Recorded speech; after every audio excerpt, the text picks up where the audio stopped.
할렐루야. 사랑하는 성도 여러분, 오늘은 9월 11일 목요일 아침입니다. 오늘 하루도 아침 묵상을 통하여 하나님과 함께 하시는 하루가 되시길 소망합니다.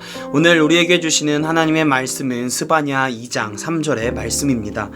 여호와의 규례를 지키는 세상의 모든 겸손한 자들아, 너희는 여호와를 찾으며 공의와 겸손을 구하라.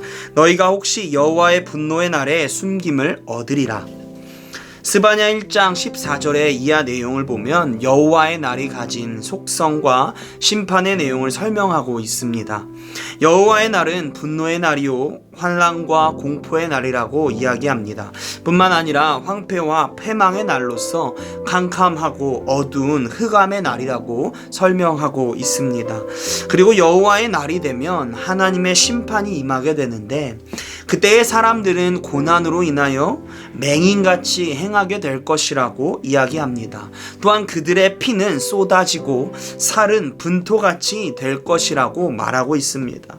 그들의 삶을 지켜줄 것이라고 생각했던 은과 금, 다시 말해 제사는 그들을 지키지 못할 것이고 결국 죽음에 이를 것이라고 이야기하고 있습니다.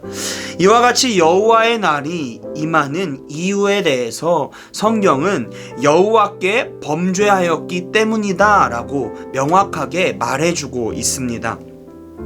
오늘의 말씀을 통해서 우리가 보게 되는 것은 하나님은 죄의 문제에 있어서 반드시 심판하시는 분이라는 것을 명확하게 알게 합니다. 또한 하나님께서 심판하시겠다고 하시면 그 누구도 그 어떠한 방법으로도 피할 수 없음을 명확하게 알려주고 있습니다. 우리는 삶을 살아가면서 재산이 있고 또 나에게 힘이 있으면 우리의 삶을 지킬 수 있다고 생각합니다. 어떠한 문제와 고난에서 능히 이겨낼 수 있다고 착각할 때가 참으로 많이 있습니다.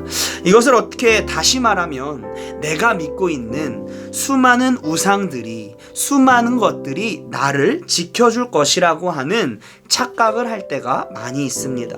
그런데 오늘의 말씀은 우리에게 이야기합니다.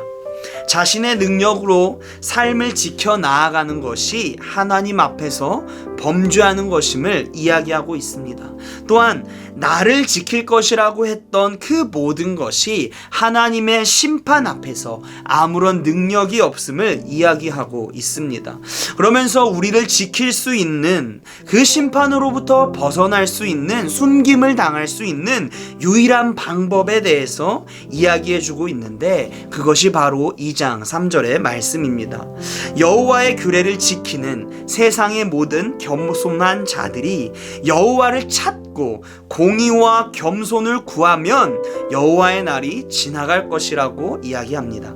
여기서 말하는 여호와의 규례를 지키는 세상의 모든 겸손한 자들은 오늘날로 이야기하면 그리스도인, 하나님을 믿고 따르는 자들이라고 이야기할 수 있습니다. 다시 말해서 그리스도인이 하나님의 주권을 인정하고 공의와 겸손을 구할 때에 만이 여호와의 날, 그 심판의 날을 면할 수 있다라고 이야기합니다.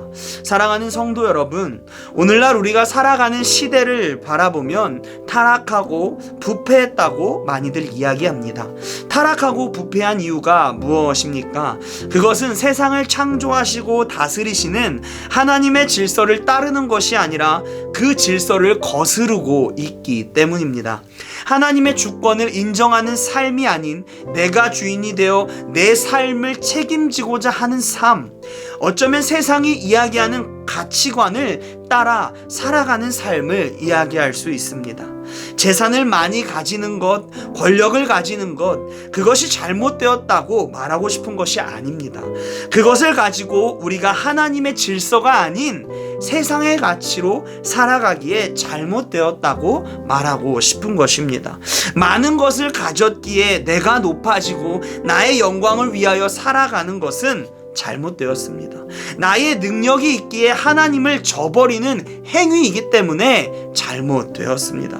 그것들이 하나님보다 앞서게 되면서 우상으로 자리 잡고 우리의 삶을 하나님께 의지하는 것이 아니라 자기가 가지고 있는 재산, 권력, 아니면 또 다른 우상에게 의지하는 것이 잘못되었다라고 하는 것입니다.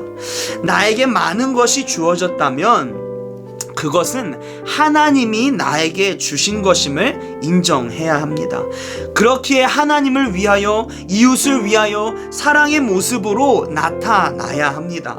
그러기 위해서는 3절에서 말하는 하나님 앞에서 겸손한 마음이 있어야 합니다. 세상에 다른 사람들이 그렇게 살지 않기에 하나님을 믿는 우리 또한 같은 방식의, 같은 삶의 방식을 선택한다면 우리에게 임하는 것은 하나님의 심판, 여호와의 날일 뿐입니다. 그렇기에 그리스도인으로 살아가는 것은 어쩌면 너무도 큰 책임과 막중한 책임이 있습니다. 심판을 면할 수 있는 유일한 방법이 우리에게 있음을 기억하시기 바랍니다. 부패한 세상의 가치관을 따라 살아가는 것이 아니라 우리가 먼저 하나님의 질서로 세상을 살아가고 하나님의 주권을 인정하며 겸손한 마음으로 삶을 살아갈 때 하나님의 심판은 면할 수 있습니다. 또한 우리를 통하여 그리스도인들이 복음이 전해지게 될 때 세상은 심판을 면할 수 있습니다. 우리마저 포기하면 우리를 기다리고 있는 것은 심판이라는 것을 꼭 기억하시기 바랍니다. 심판이 아닌 구원과 기쁨을 위해서 우리가 먼저 하나님의 질서를 따라 삶을 살아가는 그리스도인이 되시기를 간절히 소망합니다. 부패하고 타락한 세상에 맞추어 동조하며 살아가는 삶이 아닌 그곳에서 빛과 소금의 역할을 하는 그리스도인으로 살아감을 통해 세상을 변화시키는 그리스도인이 되시기를 간절히 소망합니다. 주기도문 하시겠습니다. 하늘에 계신 우리 아버지여, 이름이 거룩히 여김을 받으시오며 나라가 임하시오며 뜻이 하늘에서 이루어진 것 같이 땅에서도 이루어지이다. 오늘 우리에게 일용할 양식을 주시옵고 우리가 우리에게 죄진 자를 사하여 준 것 같이 우리의 죄를 사하여 주시옵고 우리를 시험에 들게 하지 마시옵고 다만 악에서 구하시옵소서. 나라와 권세와 영광이 아버지께 영원히 있사옵나이다. 아멘.